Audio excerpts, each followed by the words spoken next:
So we did the effects of COVID-19 on the economy. And my name is Matthew Huggins. My name is Thomas Rossiter. And I'm David Wong.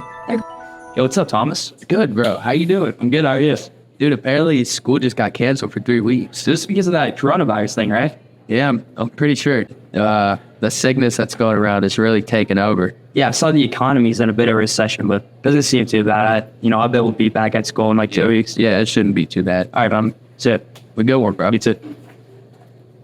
Several months later. What's up, Thomas? What's up, dude? How you doing?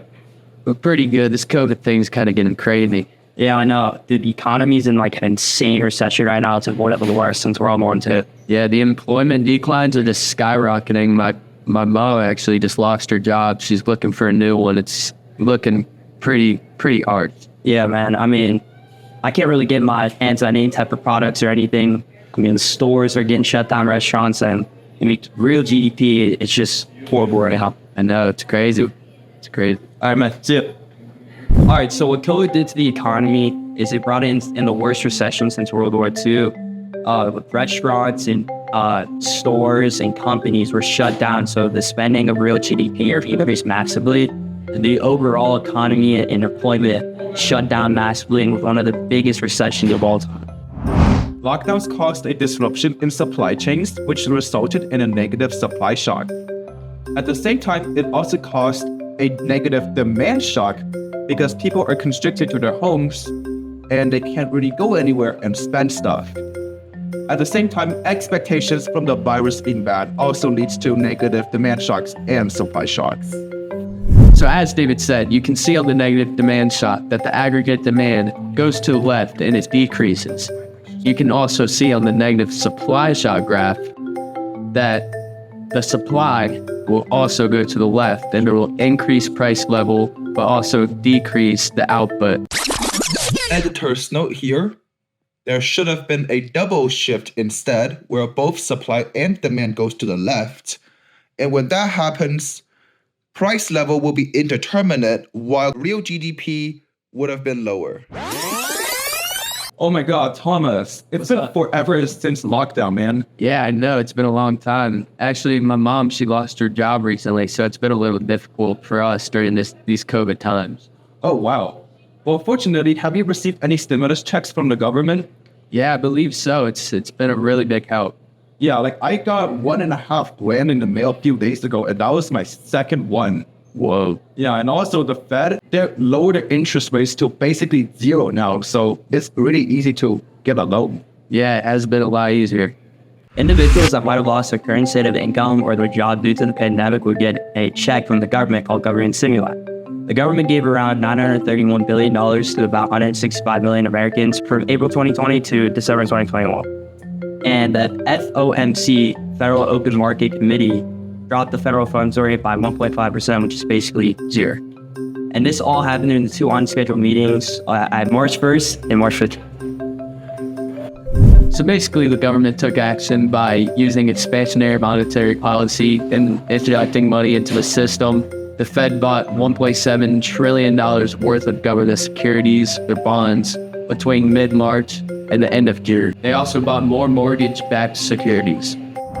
The influx of money in the money supply can be shown on both the money supply graph and the loanable funds graph.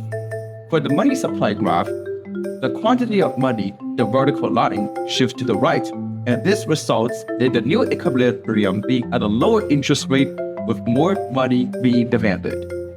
Likewise, this can also be shown on the loanable funds graph.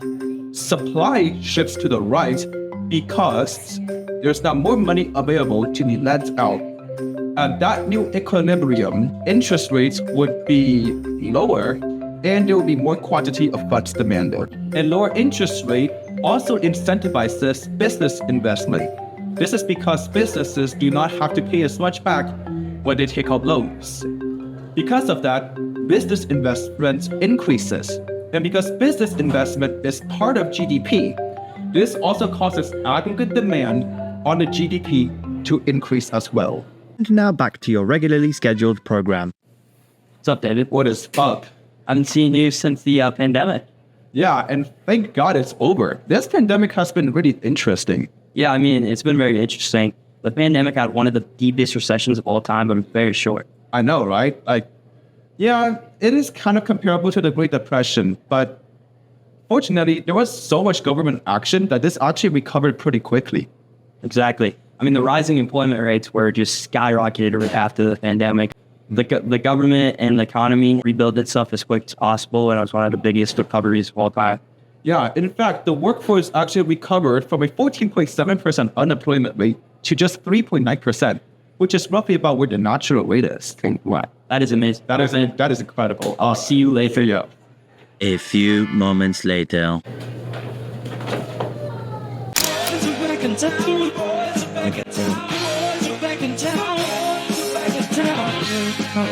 Yo, we're like in the opposite of a pandemic right now. The pandemic's over, demand for goods has skyrocketed again, and the suppliers are actually having trouble meeting our demand. It's like the opposite now. No, I saw that inflation already surpassed the expectation in 2021. Right. But the invasion of Ukraine increased inflation massively, causing a disruption in the economy.